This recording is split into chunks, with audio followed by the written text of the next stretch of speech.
प्रिय श्रोताओं, आज हम एक महान व्यक्तित्व, अद्वितीय समाज सुधारक और वैदिक धर्म के पुनरुद्धारक महर्षि दयानंद सरस्वती के विराट स्वरूप पर विचार करने के लिए एकत्रित हुए। जब हम उनके जीवन और कार्यों पर गहराई से चिंतन करते हैं तो हमें उनका व्यक्तित्व किसी इंद्रधनुष की भांति विभिन्न रंगों से प्रकाशित दिखाई देता है। वे न केवल एक धर्मोद्धारक थे, बल्कि एक सच्चे समाज सुधारक और विश्व कल्याण की भावना से प्रेरित महापुरुष भी थे। महर्षि दयानंद ने संन्यास ग्रहण करने के साथ ही न केवल परिवार, जाति और देश के बंधनों से मुक्ति प्राप्त की, बल्कि उन्होंने स्वयं को किसी स्थान या व्यक्ति विशेष तक सीमित नहीं रखा। एक सच्चे सन्यासी वही होते हैं जिनका हृदय समस्त प्राणियों के प्रति करुणा और प्रेम से भरा हो। उनकी भावना वसुधैव कुटुंबकम के सिद्धांत पर आधारित थी, जिसका अर्थ है कि समस्त संसार एक परिवार है। महर्षि दयानंद समस्त संसार की पीड़ा को अपनी पीड़ा मानते थे और इस कारण वे समाज में फैली कुरीतियों को दूर करने, अज्ञानता को मिटाने और लोगों को सत्य के मार्ग पर चलाने के लिए संपूर्ण जीवन संघर्ष करते रहे। महर्षि दयानंद सिर्फ किसी जाति या समाज विशेष तक सीमित नहीं थे, बल्कि संपूर्ण मानवता के उद्धार के लिए कार्यरत थे। उन्होंने आर्य समाज की स्थापना इस उद्देश्य से की कि यह संगठन संपूर्ण विश्व के कल्याण के लिए कार्य करे। उन्होंने आर्य समाज के नियमों में स्पष्ट किया कि संसार का उपकार करना आर्य समाज का मुख्य उद्देश्य है। इसका अर्थ यह हुआ कि वे किसी एक देश, जाति, समुदाय तक सीमित न रह करके समस्त विश्व के कल्याण को प्राथमिकता देते थे। उन्होंने यह स्पष्ट किया कि वैदिक धर्म मानव मात्र का धर्म है और वेदों में निहित ज्ञान किसी एक वर्ग के लिए नहीं, बल्कि संपूर्ण मानवता के लिए है।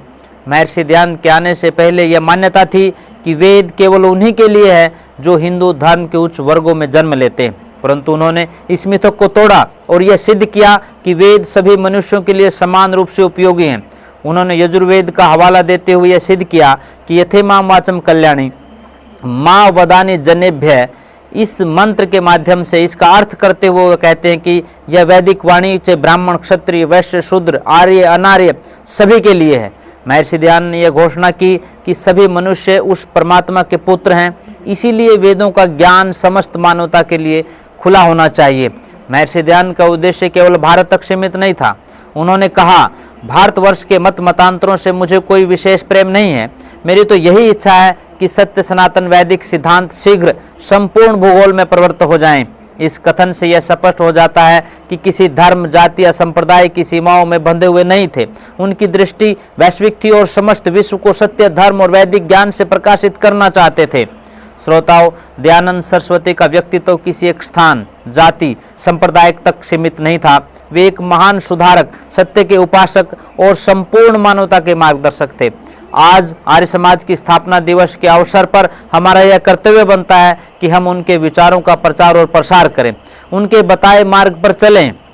हमें यह संकल्प लेना चाहिए कि हम वैदिक सिद्धांतों का अध्ययन करेंगे और उनका पालन स्वयं भी करेंगे, दूसरों को प्रेरित भी करेंगे। समाज में व्याप्त अज्ञानता और कुरीतियों को दूर करने के लिए कार्य करेंगे। महर्षि दयानंद के विराट स्वरूप को जन जन के हृदय में स्थापित करेंगे। आइए हम उनके बताए मार्ग पर चलने का, अनुसरण करने का प्रयत्न करें। सत्य, धर्म और ज्ञान के प्रकाश को संपूर्ण विश्व में फैलाने के लिए अपना योगदान दें। धन्यवाद। सबको सादर नमस्ते।